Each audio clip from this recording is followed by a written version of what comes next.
I do have a life. Yeah, sure. Sometimes if I say, I'm sorry, I have my, niece's communion today, I have to be there, but I'm going to send somebody else from my office. That they're like, no, enjoy your family. I'm sorry I bothered you. They're not like mad at me or going to go to somebody else because I said I have a personal thing going on or a family member's in a hospital or something. No, okay. And if I send somebody else, I follow up. If you show a house for me, even if I wasn't there, I will text that client 20 minutes after the appointment. How'd it go? Did you like it? Just because I wasn't physically there doesn't mean I'm not mentally there. I'm always thinking about you. So, how do you handle that? Not ever being able to turn it off. Ask my husband. It's terrible. He's good. I'm not. I can't do it. I'm terrible at it. I'm asking because maybe you'll have some wisdom for me.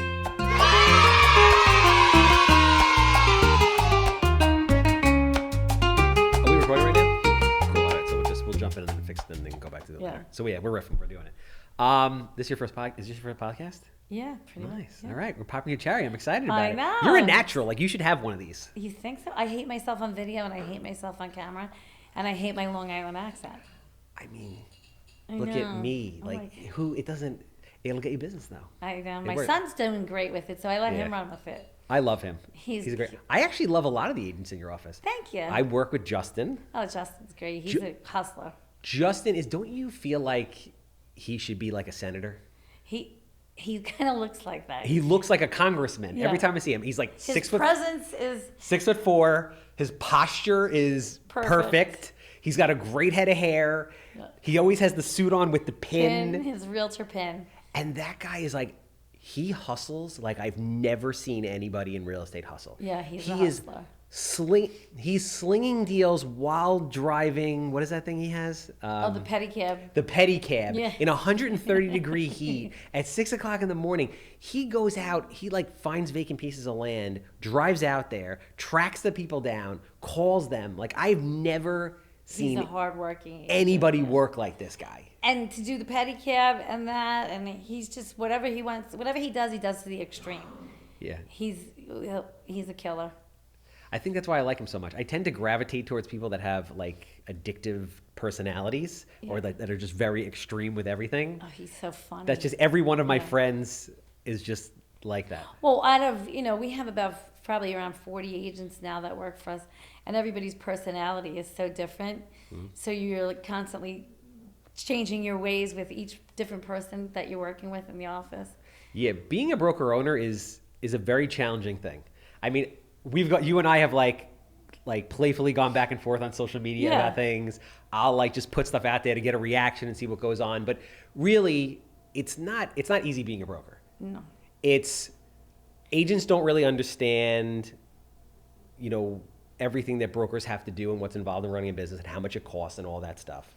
Well, I'm not. My husband is the broker. Mm-hmm. I'm kind of the manager of management, the CEO. Mm-hmm. I kind of do all the management. He's the broker, but I definitely do all the, with the agents. It's you're managing relationships. In an office, in an environment where it's a lot of work. It's hard to make money, and tensions are high, and people are stressed. And I kind of try to calm some of the people down. You are a very calm person. No, I'm not at all. I am not a calm person. Your husband and son are going to watch this and they're going to be like, oh, you don't know. Well, so just before we get into this, right, so everybody knows, kind of give us the 30-second kind of high-level overview of who you are, what you do, your experience, etc. Oh, obviously you know my name. Tammy Ramsay, Ramsay Realtors, located in Bayshore. We've been in business for 50 years. I got married to a real estate broker, and I got thrown into the real estate business. And here I am. For better or for worse? For better or for worse. As I said to your guys, when I got married, I was told I was getting a real estate license. And my future daughter-in-law has now done the same thing. Nice. So, but when my in-laws passed, my husband was like, I don't know if I want to do this. And I was like, no, we're doing this. Wow. So that's interesting. It's interesting that originally you came in and he's like, this is what, you're getting a license. And then he was kind of like, I don't know if I want to do this. And then you were gung-ho. Well, when his mom passed suddenly, at 57 years old. His dad and him were partners for about 20 years later. And then his dad passed, and we were approached by a bunch of different franchises that wanted to buy us. And he was like, let's just sell. Let's not deal with all this. And we went to dinner with a particular company. And I looked at him and I said, I'm never working for those people, and neither are you. I said, we got this. We can do this. And here we are. Nice. Yeah. Good for you. It wasn't what I expected, but I had 3 little boys, and they were all playing baseball and lacrosse, and I was constantly in situations where people were asking me, what's that house your husband has for sale? Oh, yeah. And I really didn't want to freeze at the baseball field, so I said, you go to the baseball field, I'll go show the house. Nice. And somehow I ended up doing, So you said it wasn't what you were expecting. What were you expecting? In real estate, or? I guess in general, whatever you meant by that. Well, I wasn't really expecting to get my life consumed by real estate. I don't sleep. Work whenever you want, they say. Yeah. Make your own hours, they say. Everybody has this vision that real estate is flexible, and it's not. No, it's not flexible, not at all. And you're constantly on. They asked me what I do to relax. I said, I don't relax. I am not a relaxed person. No, me neither. I am constantly. I don't like to relax. It's actually my nightmare. I live with a Bluetooth on. I practically sleep with it on. If you text me, I'm going to answer you within 10 to 20 minutes, unless I'm doing something like this. I just it's a lot. It's time consuming, and anybody that thinks that this is like an easy business, I'm gonna go out and get my license, and I'm gonna show a house, and it's gonna be fun. Yeah. How well do you handle stress?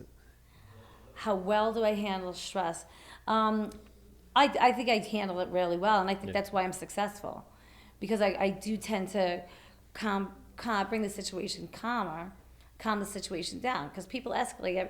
Everything is like, it's going to be done today. All right, it's going to happen. Moving is one of the most stressful things that people will do in their life, right? Yeah. They want to move when their kids are going to be done with school, when they're, everybody has a reason why it has to be done today. And nothing has to be done that minute, other than a contract being signed, because an agent is screaming at you that the deal might die if you don't get it signed. That type of thing. What's the dynamic like of working in like an extended family business? So you had like your in-laws, now it's you and your husband and your children, and now it's their spouses. All we talk about is real estate. And my one son that isn't in real estate yet, he's like, are we going to talk about anything else? Otherwise, I'm going to get up from the table. Because when we eat dinner together, it's like, what happened with this? What happened with that? What do you have going on with this?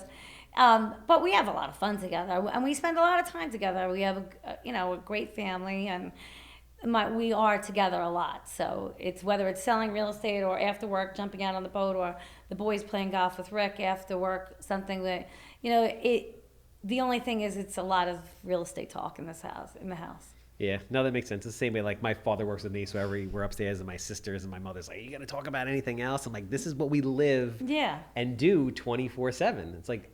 And it's hard to get away from it. As I was saying to them, that, if I had to do this business over again, I would have 2 cell phones, one that I could put away, and one that I, was just for personal and family, because you can't get away from this business at all.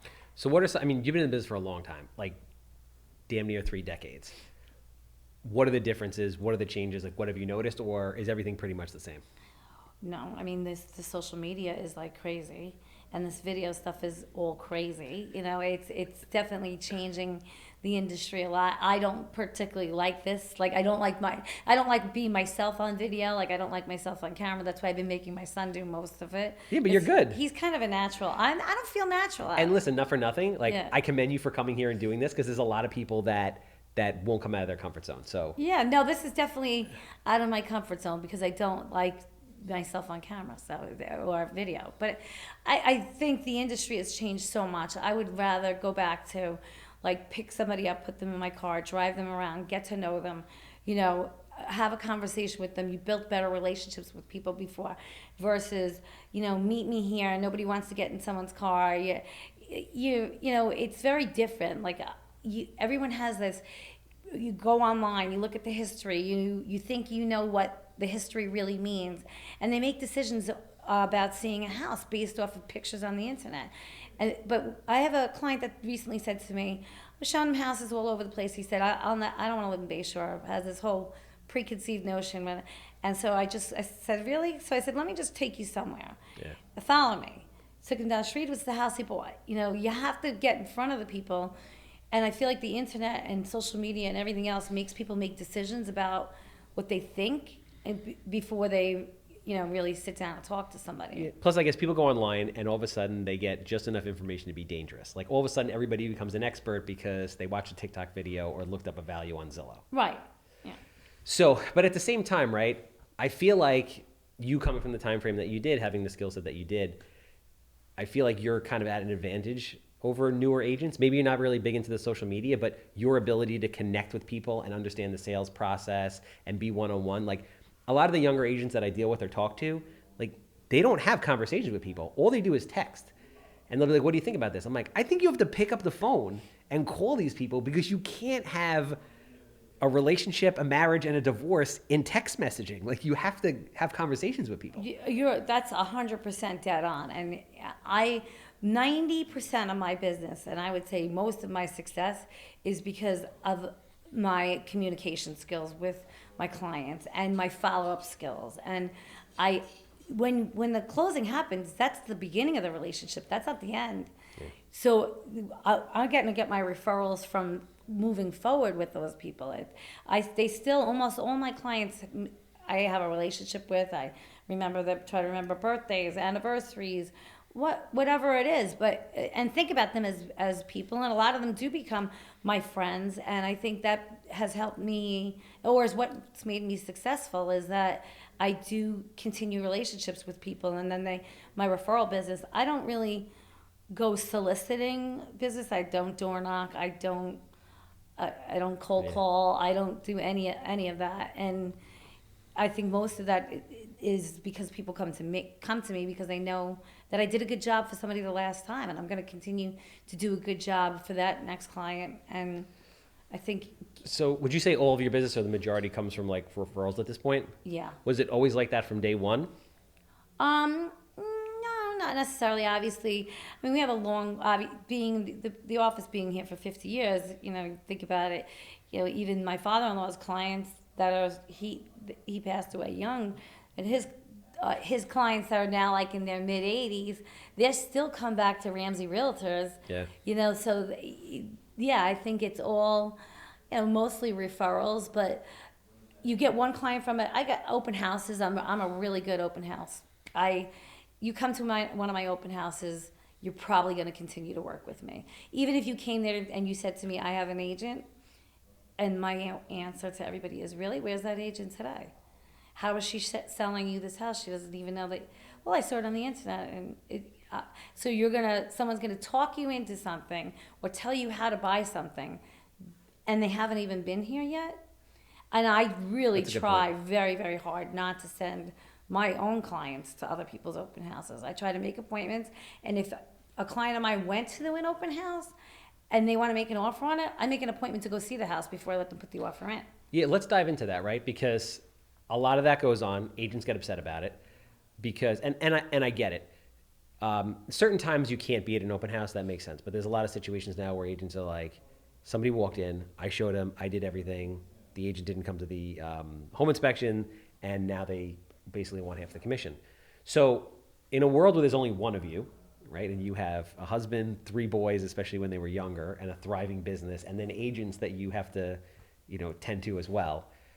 How did you handle all of that? Like, how did you handle making sure these people are feeling like they're serviced? You're showing them houses. You're able to list houses. You're able to take all the phone calls. Like, how do you do all that? It's a lot of work. But I do it. I do it. I really do. I mean, Rick and I, it's kind of like tag team real estate. We both work the clients together. So if you're working with me, and my husband shows up to show you the house, one of us is there. Now I have my son. I have my future daughter-in-law. I have my middle son. I have agents in my office that are competent enough that I could send out to go out and say, hey, do me a favor, show us. We all kind of do each other favors too in inter-office. Like if you have to be at a communion and you're like, these people really want to see this house at 2:00 on Sunday, I'm going to do you a favor because you're going to ask me to do you a favor once. Yeah. There's favors and then there's I want half the commission.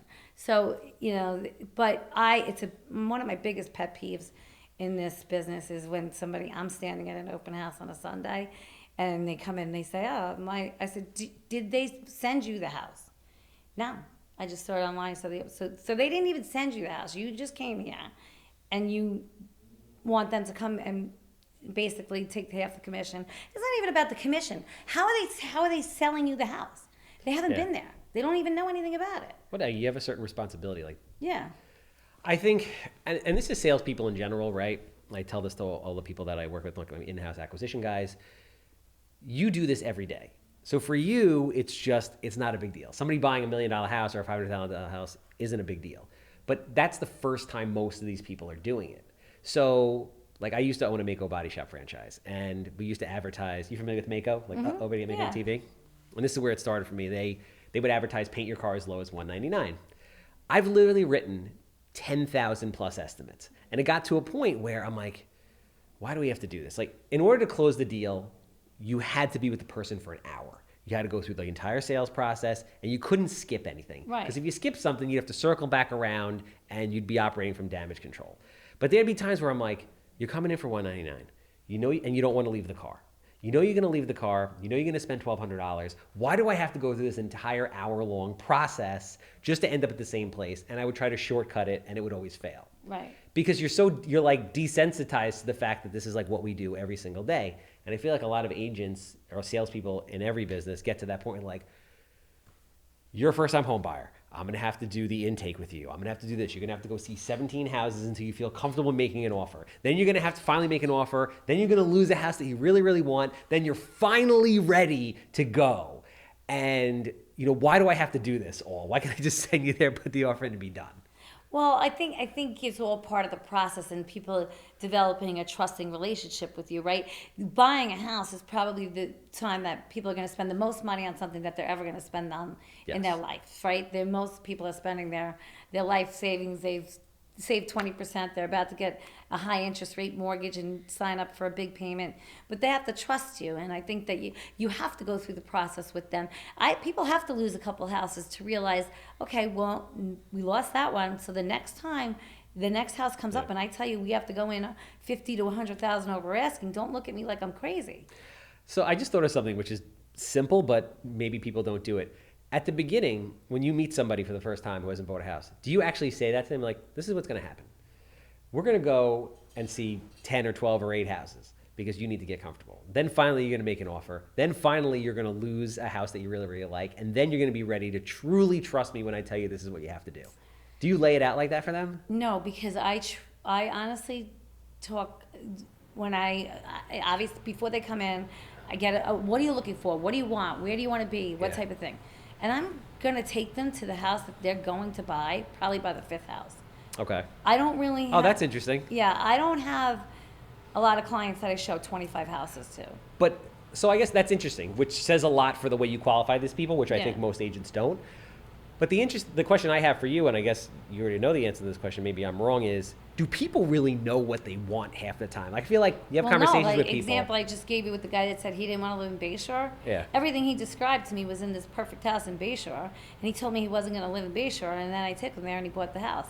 So it's not them, it's really you. Like you at this point of having a certain level of social intelligence and experience in the business, you can kind of look at somebody and be like, this is what you want, this is what you need, and this is where I'm taking you. Yeah. It's the people that tell you they don't want to live in a high ranch, and then you bring them to a high ranch, they're like, oh, this is perfect, you know. I have a pretty good read, and I think that's because of my experience. But so how do you know that, right? Like the average realtor, or anybody in general, myself included, if someone's like, I hate high ranches, I'm not going to one. Like, I'm not taking you to a high ranch. How do you know to take them to a high ranch?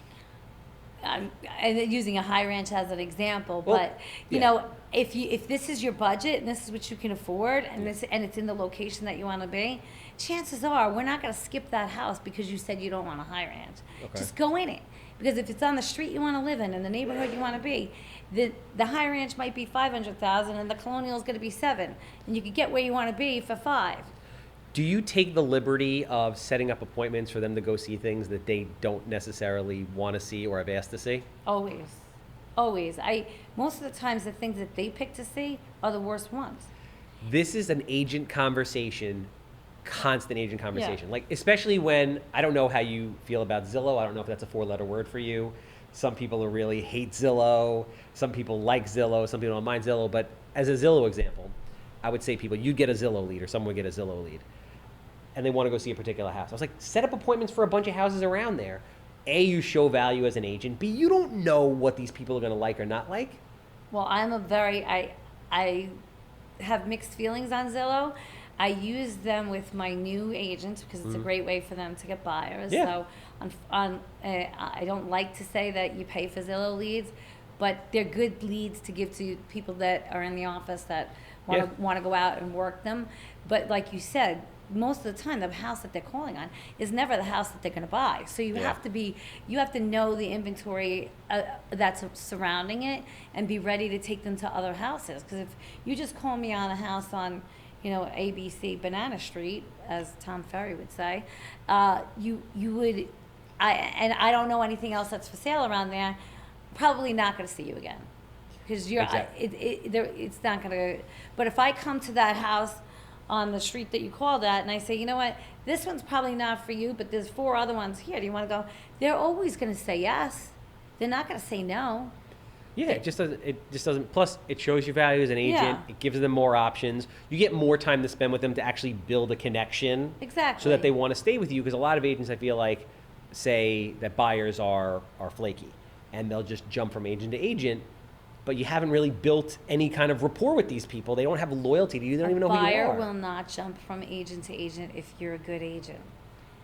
If a buyer will stay loyal to you if you show your value. If you show them that you know what you're doing, you know what you're talking about, you're answering their calls, you're available, you make yourself as available as possible, and, they will stay loyal. And I think one of the things that I had commented on with you when you did you said, and I thought it was great, was that like show people to that I do have a life. Yeah, sure. Sometimes if I say, I'm sorry, I have my, niece's communion today, I have to be there, but I'm going to send somebody else from my office. That they're like, no, enjoy your family. I'm sorry I bothered you. They're not like mad at me or going to go to somebody else because I said I have a personal thing going on or a family member's in a hospital or something. No, okay. And if I send somebody else, I follow up. If you show a house for me, even if I wasn't there, I will text that client 20 minutes after the appointment. How'd it go? Did you like it?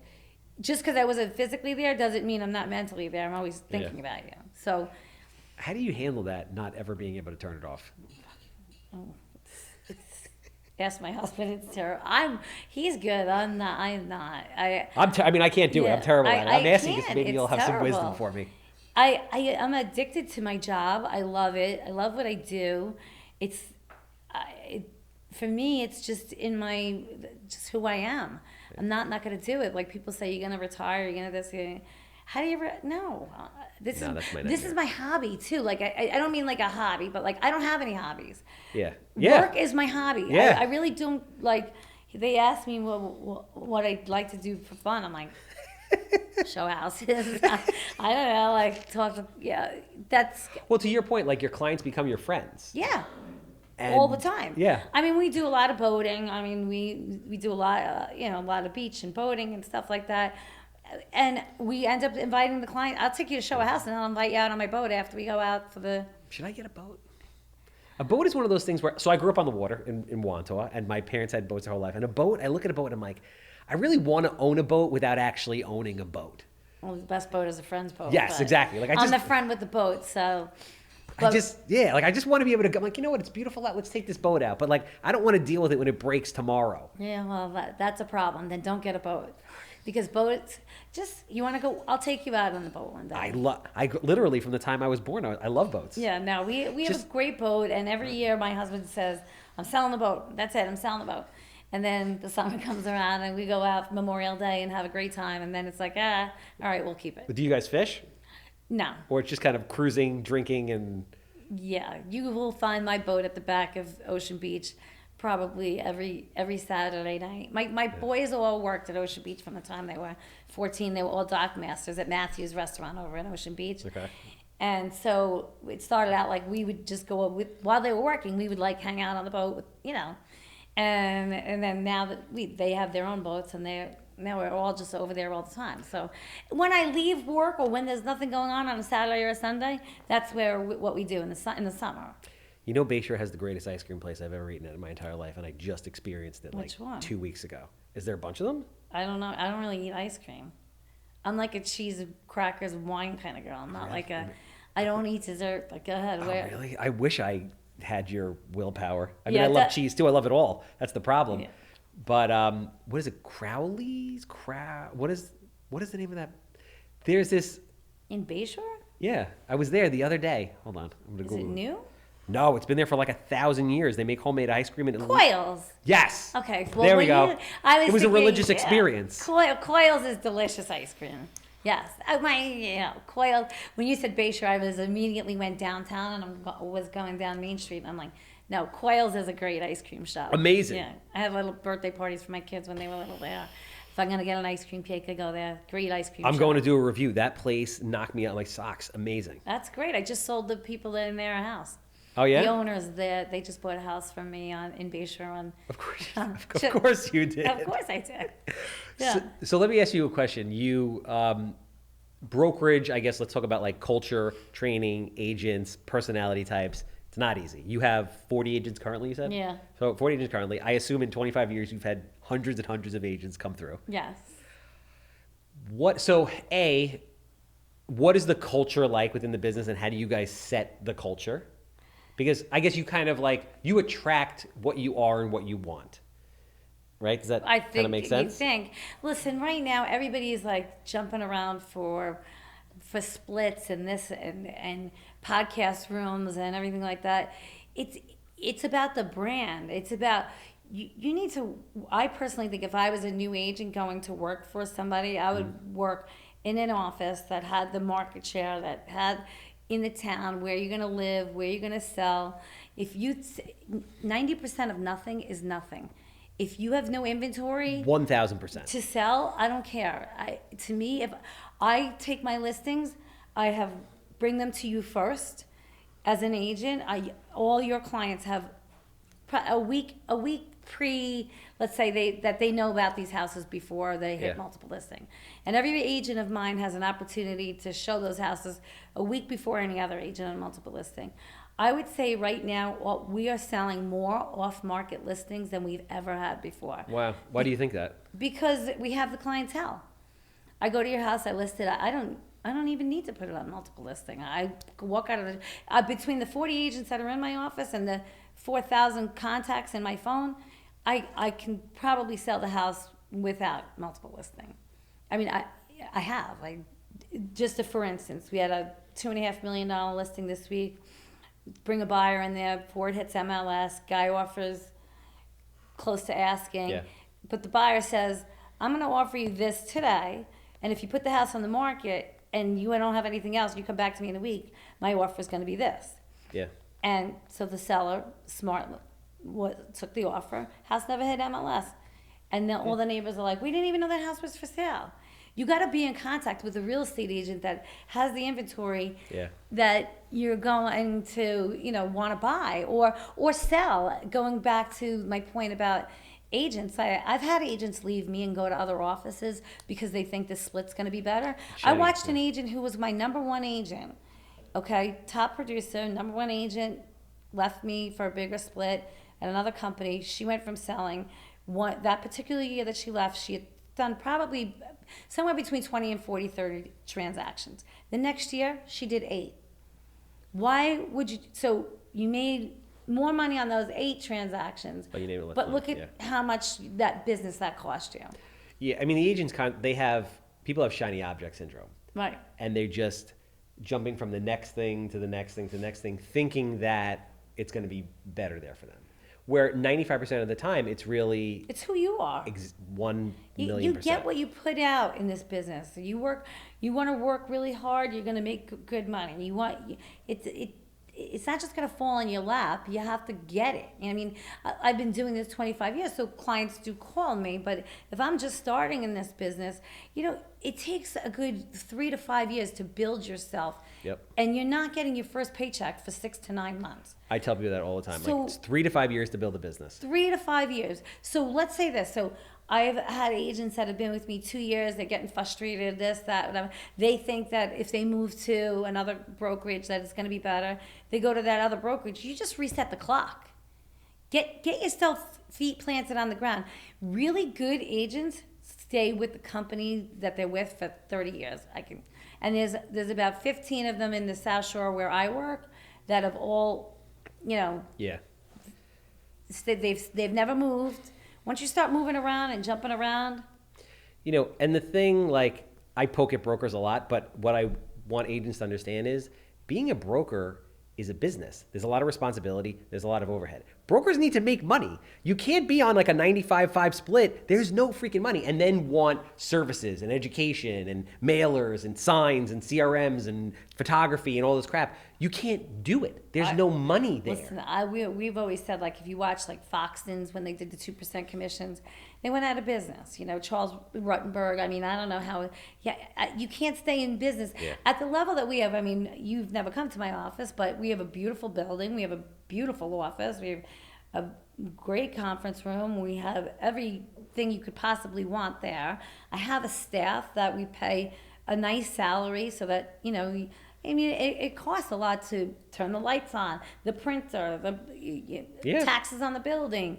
It's not just Yeah, and listen, a lot of brokers like you and your husband, you have people coming in.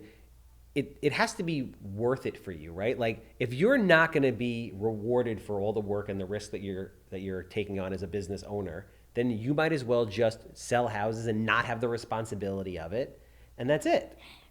So I think agents have to be sensitive to that also. It has to be like a give and take scenario. Right, and you obviously, if you think that you're going to be great doing something, if you just want to sell 1 to 2 houses a year, go work for the company that's going to give you a 95% split. No, listen. If I were a broker, I would set a limit on you have to do X amount of deals or X amount of volume a year, or this isn't the place for you. I just said that to them. I said, if you had to change one thing, if I could change one thing in this industry, it wouldn't be that you have to take 22 and a half hours of continuing education.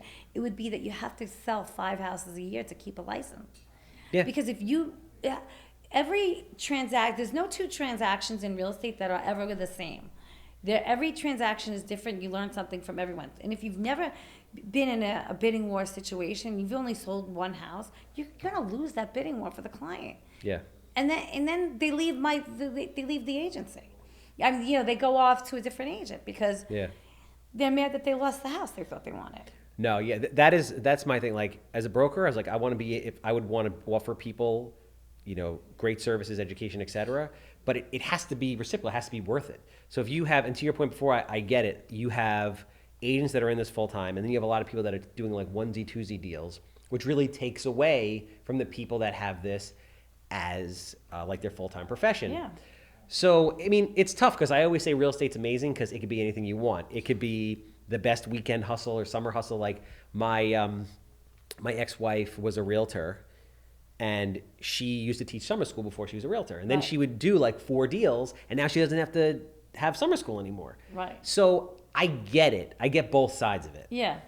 Well, and listen, and I just don't think that if you're in a market that we're in right now, you have to be ready to service these clients all day long. If a house comes out, you got to get there the first day. Oh, yeah. You're a school teacher. You probably didn't look at multiple listing that day or Monday through Friday, and I couldn't reach you on the phone to make an appointment, and you can't show it till 5 o'clock at night, and I don't want to go at 5 o'clock at night. People want instant gratification, and they want to be. It's crazy. My girlfriend's an agent, and I see it. Like, people will text her and be like, "Hey, this thing just came out. I want to see it in 2 hours." Be like, I'm in Elmont.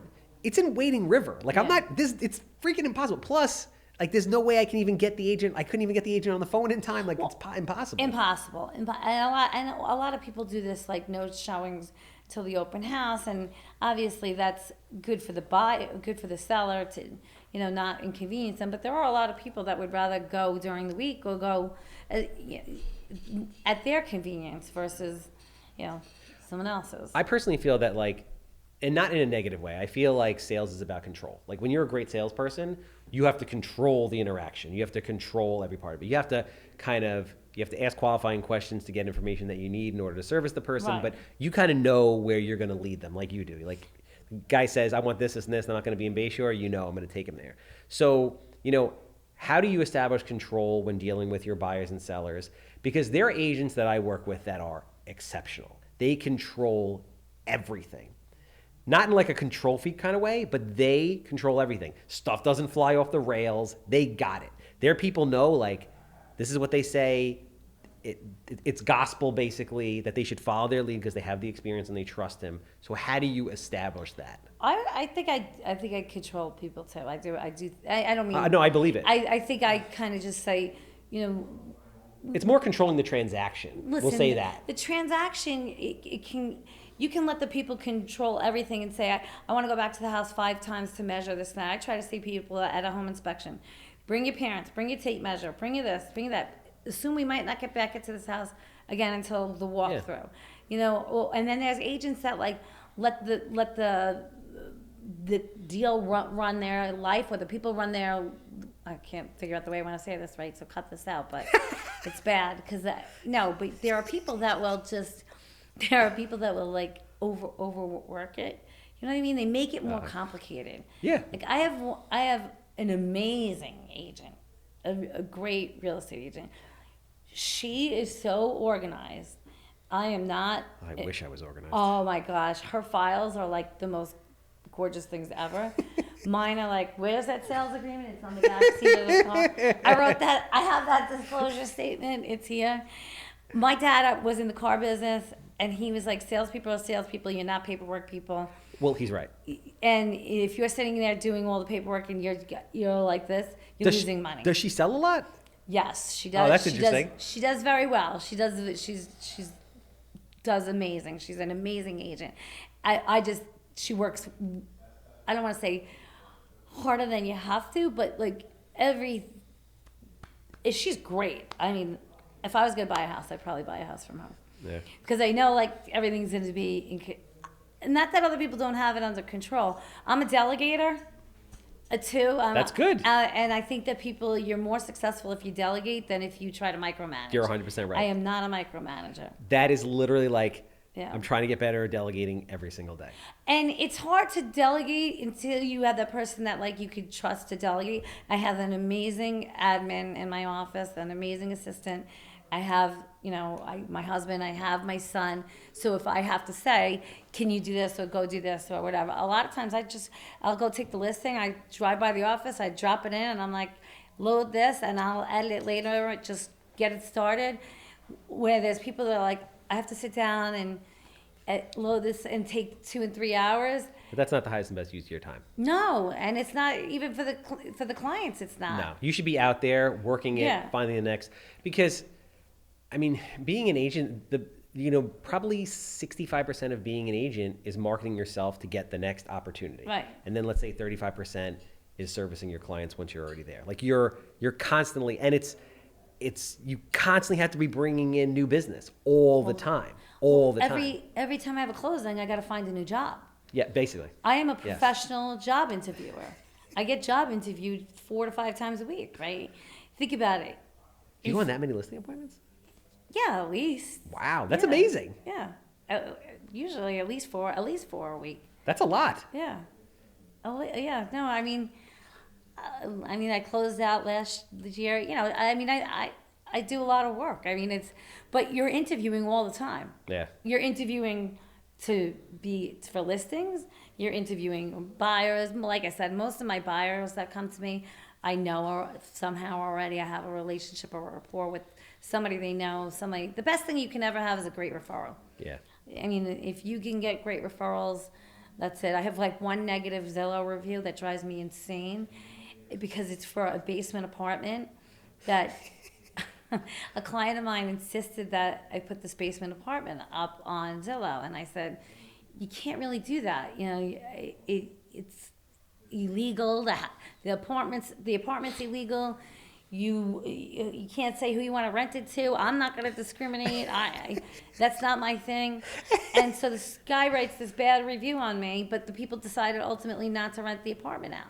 Yeah. But other than that, I mean, I think, if I always say, if you meet somebody that doesn't like me, it's because they didn't get the house they wanted, and they got outbid on it or something like that. And it's that people will hate you when they don't get the house they want. I mean, listen, you can't be doing this at the scale that you're doing this for the amount of time and be loved by everybody. Right. The more successful you are,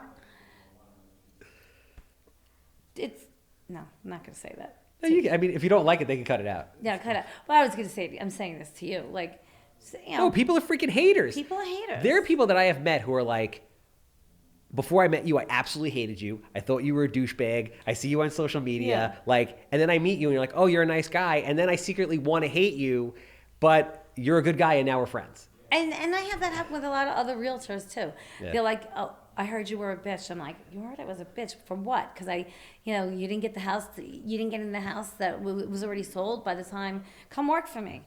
I'm not a bitch. The people that do work for me, I think they stay with me because we're a family. I am with the people that we work with. Last night, I had them at my house till 11 o'clock last night, one of the girls' birthdays. You know, we're together all the time. My best friends are my agents. And we have a lot of fun together. And you know, listen, shit hits the fan sometimes. You know, I try to say take a 24-hour rule. If you piss me off or I pissed you off, let's take 24 hours. Let's reevaluate the situation and come back and say, I think you did this and you think I did this. Communication with the people that you work with is really important. Yeah. And if somebody did something to you in the office, let's say you think I stole your client or somebody decided not to work with you anymore, I think you have to talk about it because you work, at the end of the day, I'm going to work with the agents in my office for a very long time. That client's going to buy a house and probably not move for 15 years. So it's important to have good working relationships with the agents that you work with. What do you think the biggest change in the last 25 years in real estate that you've seen? Because you've seen extreme crazy markets. You've seen as bad as it gets. You've seen COVID. Yeah, no, definitely. I mean, what do I think is what's the biggest kind of change? What's the biggest change in real estate that you've seen in the last 25 years? Well, I think you touched on it before about the communication and the people just wanting to text and not getting, like I said, not getting in the car with people. People making assumptions, making decisions to see houses before actually going there. People will decide to see a house based on the pictures, which I think is the dumbest thing ever. Have you seen it get to the point where people are okay giving sight unseen offers? Because a lot of the talk is like tech, right? And you see there's a lot of changes in real estate going on. That whole NAR thing that was insane and just property conditions. I wish everybody would shut up and stop talking about it because nothing's going to change. I personally don't think so either. Yeah. Or whatever change will happen will become the new normal and everything will be fine. I crack up. I watch these realtors that are on social media talking about it. Like nothing is going to change. The only thing that's going to change is you're not going to see the broker payout on the multiple listing. I'm still going to present my offer with whether it's a 2% commission, 3% commission. If you have a listing and I have an offer on it, I'm going to say here's my $950 offer with a 2% commission due to me. That's it. It's going to be the same thing. I think everybody got all worked up about property condition disclosure statements. Now that thing is annoying. It's annoying, but you know what? It was like all over social media. Like, no big deal. Yeah. The only thing, New York is just so I go to groups and I like kind of communicate with guys that do this all over the country. Right. And it's really hard to do it here. Like it is very, very hard to do. I mean, the rewards here are better because of the price points and all that. Right. But in general, if you go to like Florida, if you go to Ohio, if you go to like Indiana, it is the agent sits there, writes the contract about boom, boom, boom, done, no bullshit property condition codes. Here it's like you have to wait for attorneys. My husband's a broker in Florida now. I mean, we've done about 10, 12 transactions last year in Florida. It's much easier. It is very hard, and I just feel like in New York, everything just gets progressively harder. Yeah, and we're just used to it. We adapt, but it's annoying. it's in Florida. It's like here's your sales agreement is your contract. Yep. You have 10 days to do your due diligence. I mean, it's a little backwards as far as that's concerned. But, I think that the way the industry's changed as far as, people make decisions based on things that get with the salesperson. I think that you're always going to need a sales. People say, "Oh, the real estate agents are going to die off when you." I don't think so. Never going to happen because people want to be talked into something. They want you to tell them why they should buy that house. They want you to say, they want the confidence. And if you That's interesting. If you have confidence in what you're selling, listen, I can't sell a house I don't like. If I took you to a house and you gave me a house you wanted to see and we went there, I'd be like, "Are you crazy? We're not buying this house. Let's go. I got something better." I can talk you into going into a house or talk you out of going into a house easily without just saying, "Listen, there's something better around the corner. Why are we looking at this? This is." Yeah. Plus, I think people want somebody that is going to be, they feel is an advocate for them. If you're just going to a listing agent that you don't know and you're walking in the door and just at an open house and slapping an offer down, unless that person is really built rapport with you and you feel like you trust them and all that, it's going to be hard. Even for sale by owner, sure, some owners get lucky with a for sale by owner.